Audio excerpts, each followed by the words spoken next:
Dear students, आज की class में पढ़ने वाले हैं पास्ट परफेक्ट कॉन्टिन्यूअस टेंस के बारे में। राइट, लास्ट क्लास में हम लोगों ने पढ़ा था प्रेजेंट परफेक्ट कॉन्टिन्यूअस टेंस के बारे में। आज जानते हैं कि पास्ट परफेक्ट कॉन्टिन्यूअस टेंस क्या होता है, कैसे पहचानें कि कौन से जो सेंटेंसेस है वो पास्ट परफेक्ट कॉन्टिन्यूअस में आते हैं और किस तरह से हिंदी के अगर वाक्य हैं उनको हम ट्रांसलेट करें। पास्ट परफेक्ट कॉन्टिन्यूअस टेंस जो है वो पास्ट कंटिन्यूअस टेंस का ही रूप है, बस द डिफरेंस इज दैट कि इसमें हमें समय दिया होता है, इतने समय से ये काम हो रहा था। पहचान की बात करें तो हिंदी के जिन वाक्यों के बीच में किसी समय से 2 घंटे से 3 घंटे से 4 महीने से सुबह से शाम से ऐसे आए और अंत में रहा था रही थी रहे थे आदि आता है तो हम मानेंगे कि ये जो सेंटेंसेस है ये पास्ट परफेक्ट कॉन्टिन्यूअस के हैं और हमने पास्ट परफेक्ट कॉन्टिन्यूअस टेंस के रूल्स फॉलो करके उनको इंग्लिश में ट्रांसलेट करना है। तो देखिए, बहुत कुछ हमने समझ लिया था प्रेजेंट परफेक्ट कॉन्टिन्यूअस टेंस में। सिंपल है ये भी, अगर आपको वो समझ आ गया है तो ये समझना बहुत ही इजी है आपके लिए।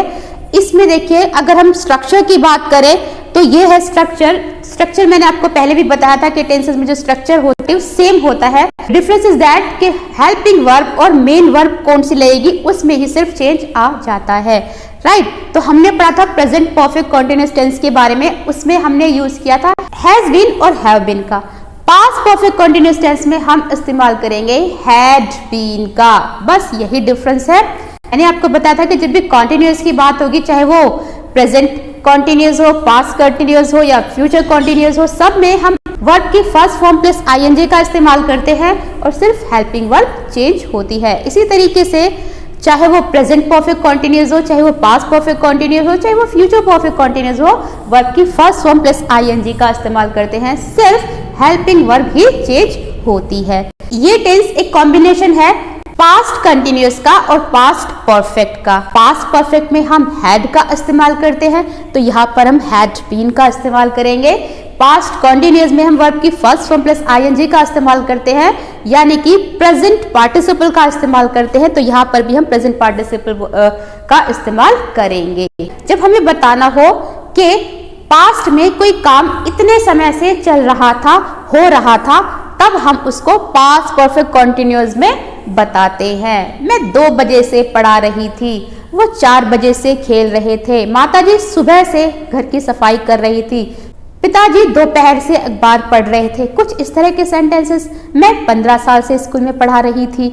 तो समझने वाली सिर्फ इसमें ये बात है कि हेल्पिंग वर्ब हैड बीन का इस्तेमाल करेंगे, चाहे वो सब्जेक्ट सिंगुलर हो या फिर प्लूरल हो, सबके साथ हम हैड बीन का इस्तेमाल करेंगे और वर्ब की फर्स्ट फॉर्म प्लस आईएनजी यानी कि प्रेजेंट पार्टिसिपल का इस्तेमाल करेंगे। बाकी स्ट्रक्चर सेम ही रहेगा। प्रेजेंट परफेक्ट कॉन्टिन्यूअस में हमने सिंस और फॉर का इस्तेमाल पढ़ा था, तो इसमें भी आपने क्या करना है, समय से पहले सिंस और फॉर का इस्तेमाल करना है। ये हमने सीख लिया था कि सिंस का इस्तेमाल कहाँ करें और फॉर का इस्तेमाल कहाँ करें।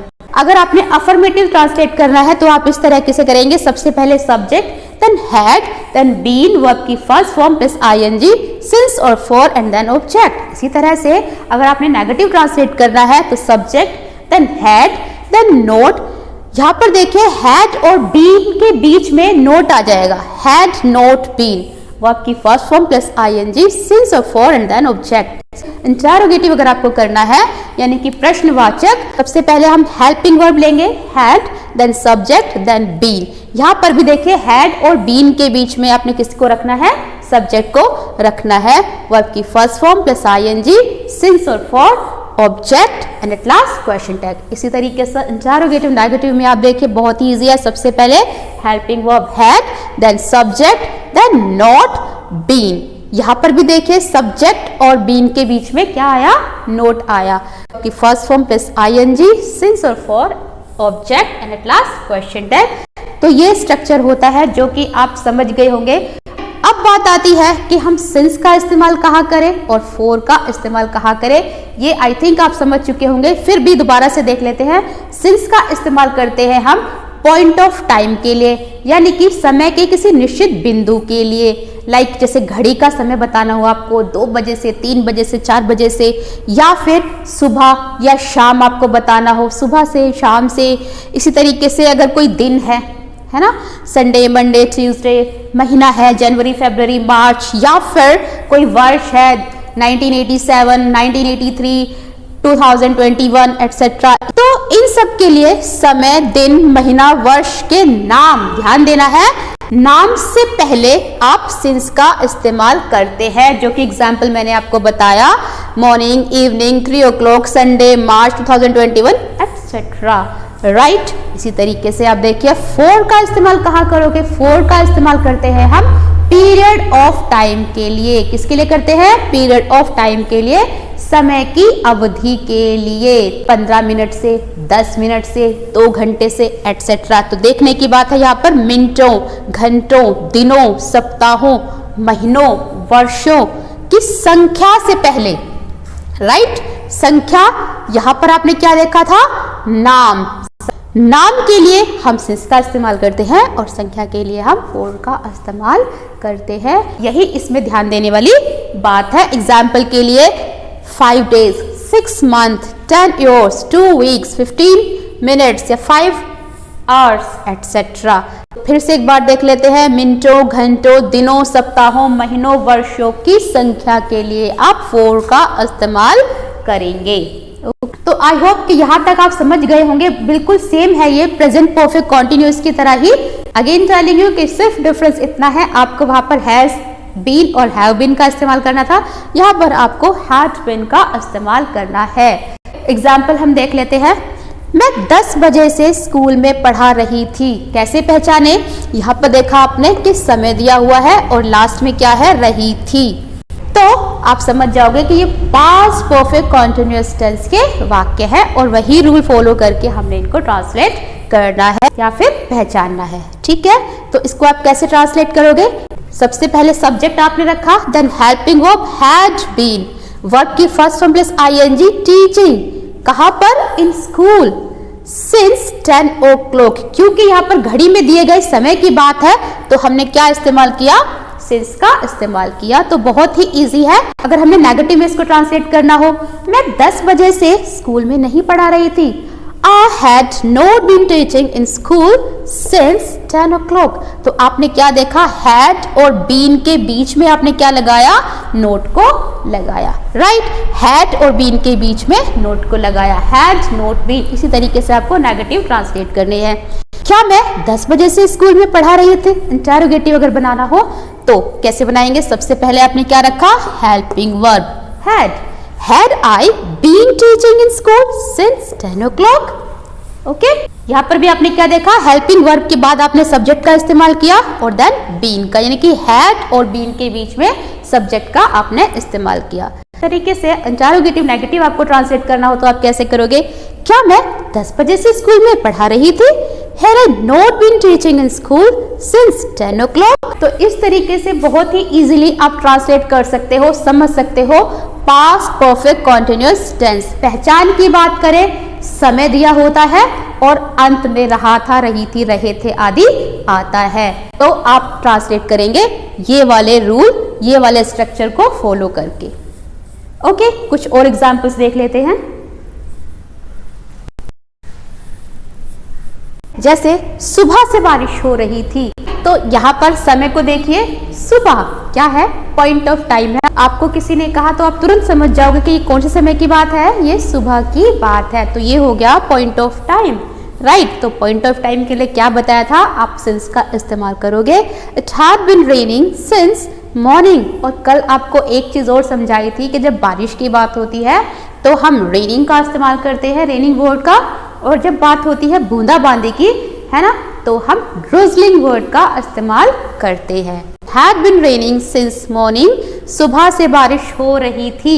ऐसे ही बच्चा 2 घंटे से सो रहा था। तो यहाँ पर देखिए समय 2 घंटे, वी डोंट नो कि कौन से 2 घंटे, सुबह के 2 घंटे या फिर शाम के 2 घंटे, दोपहर के 2 घंटे या फिर रात के 2 घंटे, राइट। तो जब ऐसे समय की अवधि की बात होगी, पीरियड ऑफ टाइम की बात होगी, तब हम फॉर का इस्तेमाल करते हैं। बस यही चीज आपको समझनी है। The child had been sleeping for 2 hours। Very easy. इसी तरीके से मेरे मौसा जी 1990 से इस घर में रह रहे थे। तो यहाँ पर आपको क्या दिया? ये मंथ का नाम एक तरीके से हो गया 1990। जब भी कोई आपसे इस तरह की बात कहेगा कि मैं 1990 से स्कूल में पढ़ा रहा था या फिर मैं 2021 से ये काम कर रहा था एटसेट्रा, तो आप समझ जाओगे ये कौन से समय की बात हो रही है। तो ये है आपका point of time. Point of time के लिए क्या यूज करेंगे? सिंस का यूज करेंगे। My uncle had been living in this house since 1990। इसी तरह से एक और सेंटेंस देख लेते हैं, वह 2 सप्ताह से स्कूल नहीं आ रही थी। तो ये नेगेटिव है। नेगेटिव में आपको क्या बताया था? हैड और बीन के बीच में आपको नोट लगाना है, समय को समझना है, बस दैट्स इट, यही है। She had not been coming to school for 2 weeks. यहाँ पर समय 2 हफ्ते। अब 2 हफ्ते की बात है, अगर हमसे कोई कहेगा तो हम नहीं समझ पाएंगे कि वो कौन से 2 हफ्ते हैं जब वो स्कूल नहीं आ रही थी। तो ऐसे समय के लिए, पीरियड ऑफ टाइम के लिए क्या बताया? आप फॉर का इस्तेमाल करोगे। She had not been coming to school for 2 weeks. तो ये हुआ सप्ताहों की संख्या। तो बस यही आपको समझना है। अगेन टेलिंग यू, जब कभी किसी सेंटेंस में आपको समय दिया होगा और अंत में रहा था, रही थी, रहे थे आदि दिया होगा, आप समझ जाओगे कि ये पास्ट परफेक्ट कंटीन्यूअस टेंस की बात हो रही है। उसी के रूल फॉलो करके आपको इंग्लिश में ट्रांसलेट करना है। तो past perfect continuous tense exactly में क्या है? पास्ट में कोई काम शुरू हुआ था और आप प्रेजेंट में उसको बता रहे हो किसी को कि ये काम ऐसे हो रहा था, वो 2 बजे से सो रहा था, वो 5 बजे से ये काम कर रहा था, एटसेट्रा। प्रेजेंट में आप पास्ट की किसी बात को बता रहे हो जिसमें कि समय का भी जिक्र आता है, तब आप समझोगे कि वो है past perfect continuous tense. Okay ji, so इसमें यही है, सिंस और फॉर का इस्तेमाल करना है। सिंस का इस्तेमाल पॉइंट ऑफ टाइम के लिए, फॉर का इस्तेमाल पीरियड ऑफ टाइम के लिए। तो इसमें कोई भी ऐसी डिफिकल्ट चीज़ नहीं है। मैंने आपको ट्रिक बताई थी याद रखने के लिए कि देखिए, परफेक्ट में हम हेल्पिंग वर्ब हैड का इस्तेमाल करते हैं पास्ट परफेक्ट में, तो यहाँ पर भी आपको क्या करना है? पास्ट परफेक्ट कंटीन्यूअस में भी हैड का इस्तेमाल करना है, लेकिन किसके साथ? बीन के साथ। आपने पास्ट कंटीन्यूअस में भी आईएनजी फॉर्म का इस्तेमाल किया, तो पास्ट परफेक्ट कंटीन्यूअस टेंस में भी आपको प्रेजेंट पार्टिसिपल यानी कि वर्ब के फर्स्ट फॉर्म प्लस आईएनजी का इस्तेमाल करना है। तो इतना ही समझना है, इसमें कोई डिफिकल्ट ऐसा नहीं है। प्रैक्टिस करें छोटे छोटे सेंटेंस, जैसे कि ऑलवेज कहती हूँ कि प्रैक्टिस करोगे तभी आपको समझ आएगा। धीरे धीरे आप प्रैक्टिस करें, छोटे छोटे सेंटेंसेस बनाए जिसमें कि समय दिया हो और रहा था, रही थी, रहे थे, आ रहा हो लास्ट में, और फिर उसको इंग्लिश में ट्रांसलेट करने की कोशिश, या फिर कोई फिलअप्स एक्सेट्रा वाली एक्सरसाइज को कंप्लीट करें तो आप इजीली इसको सीख जाओगे। मैं 2 घंटे से पढ़ रहा था, वो 2 साल से उस घर में रह रहे थे, मोट 4 बजे से पार्क में नाच रहा था। इस तरह के छोटे छोटे सेंटेंस जो कि आपको इंटरेस्टिंग भी लगे। सो इस वीडियो में इतना ही। उम्मीद करती हूँ कि आपको आज का जो टॉपिक है पास्ट परफेक्ट कंटीन्यूअस वो आपको समझ आया होगा। मिलते हैं नेक्स्ट वीडियो में नेक्स्ट टॉपिक के साथ, जो कि होगा future perfect continuous tense, right? तो keep practice, keep learning. Thank you for watching.